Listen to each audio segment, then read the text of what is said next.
Second সেমিস্টারে pol science SEC2 দেখতেই পাচ্ছ। লেজিসলেটিভ সাপোর্ট থেকে আমি প্রত্যেকটা অধ্যায় থেকে আমি দুটো করে প্রশ্ন দিয়েছি।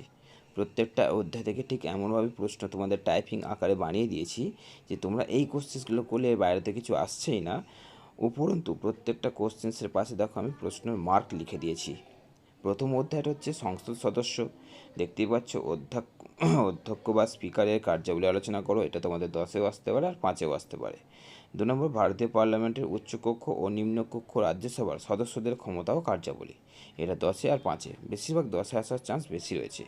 দ্বিতীয় অধ্যায় দেখো সংসদ আইন প্রণয়ন পদ্ধতি, অর্থাৎ তোমাদের অধ্যায় ভিত্তিক কিন্তু আমি প্রত্যেকটা চ্যাপ্টার ভিত্তিক তোমাদের কোশ্চেন দিয়েছি। প্রত্যেকটা চ্যাপ্টার প্রথম অধ্যায় বলে দিলাম। দ্বিতীয় অধ্যায় চলছে কি কোশ্চেন দেখতে পাচ্ছ যে পার্লামেন্টের সাধারণ বিল ও অর্থ বিল অনুমোদন পাসের পদ্ধতি আলোচনা করো, 10-5। তারপর কয়েকটা টিকা দিয়েছি, আবেদন সংক্রান্ত কমিটি, নিয়মাবলী সংক্রান্ত কমিটি, আনুমানিক ব্যয় পরীক্ষা কমিটি। এই যে 3টে টিকা দিয়েছি, আশা করছি টিকার মধ্যে তোমরা কমন পেয়ে যাচ্ছ। এগুলো কিন্তু 5 নম্বর। নেক্সট একটুখানি উপরে চলে যাচ্ছি, দেখো তৃতীয় অধ্যায় যেটা আছে তোমাদের বাজেট প্রণয়ন পদ্ধতি। এখানের মধ্যে দেখো দুটো কোশ্চেন দিয়েছি। 1 নম্বর হচ্ছে টিকা, vote on account set budget, অর্থাৎ দুটো টিকা দিয়েছি। এই দুটো টিকার মধ্যে আশা করছি তোমরা একটা টিকা কিন্তু এখান থেকেই পেয়ে যাচ্ছ।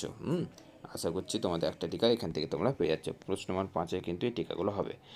এরপরে দেখো ভারতের কেন্দ্রীয় বাজেট কী এবং এটাকে পেশ করার আগে কী কী পদক্ষেপ নিতে হয়, 10-5 উভয় ক্ষেত্রের জন্য এটা কিন্তু মোস্ট ইম্পর্টেন্ট। তাহলে তৃতীয় অধ্যায় কমপ্লিট করার পর দেখো তোমাদের চতুর্থ অধ্যায় কী হচ্ছে না সংসদীয় বিষয়ক যে প্রশ্নগুলো আছে কি না সংসদীয় বিষয়ক যে মামলা এর কার্য পদ্ধতি মানে বা গুরুত্ব আলোচনা করা, 10 নম্বর। তারপরে সংসদে অনাস্থা প্রস্তাব সম্পর্কে ও মুলতবি প্রস্তাব সম্পর্কে টিকা আলো, অর্থাৎ দুটো টিকা আছে এখানে, একটা হচ্ছে অনাস্থা প্রস্তাব টিকা, একটা হচ্ছে মুলতবি প্রস্তাব টিকা।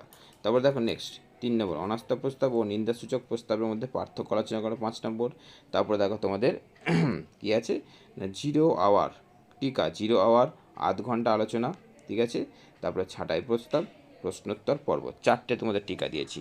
এই 4টে টিকা করলে এই টিকার মধ্যে তোমাদের কিন্তু কমন চলে আসবে। ওকে, এই 4টে টিকা যদি করছো এই টিকার মধ্যে তোমাদের কমন চলে আসছে। তাহলে দেখো তোমাদের 4টে অধ্যায় থেকে পরিষ্কার দিয়ে দিলাম। এবং লাস্ট অধ্যায় দেখো পঞ্চম অধ্যায় কি না নীতি আয়োগ থেকে দুটো প্রশ্ন, যে নীতি আয়োগ এর বিবর্তন, গঠন ও উদ্দেশ্য আলোচনা করো, আর একটা নীতি আয়োগ এর অর্জন বা কৃতিত্বগুলি আলোচনা করো। ব্যাস, এই হচ্ছে তোমাদের পরিষ্কার 5টা অধ্যায় থেকে টাইপিং করে পরিষ্কার করে প্রত্যেকটা প্রশ্ন পাশে তাদের মান লিখে দিয়েছি যে কোনটা কোন প্রশ্নের কত নম্বরের। ঠিক আছে, আশা করছি তোমাদের কোনো অসুবিধা হবে না। এইটুকুই আমার বারবার রিকোয়েস্ট, তোমরা শেয়ার করো, কারণ তোমাদের এগুলো চাই না কোনোভাবে একটা শেয়ার হচ্ছে না। কারণ মানে এই যে এত সুন্দর করে তোমাদের সাজিয়ে গুছিয়ে দিচ্ছি সেখানে দেখছি শেয়ার হচ্ছে না, এটা আমিও বুঝতে পারছি। তাই তোমাদের কাছে একটা অনুরোধ করছি, ভিডিওগুলো শেয়ার করো। আমার আর কিচ্ছু লাগবে না, তোমরা শুধু শেয়ার করো, পরে বুঝতে পারবে যে উপকারিতা কোথায় আছে।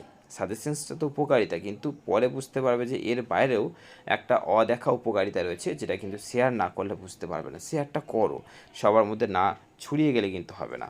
এইটুকু তোমাদের কথা দিচ্ছি, আফসোস হবেই, এখন বুঝতে পারবে না। তাই প্লিজ এটাকে শেয়ার করো তোমরা, আমার আদরের ছাত্রছাত্রীদের কাছে এটাই আমার অনুরোধ। ভালো থেকো, সুস্থ থেকো, কোশ্চেন্সগুলো রেডি করে নাও।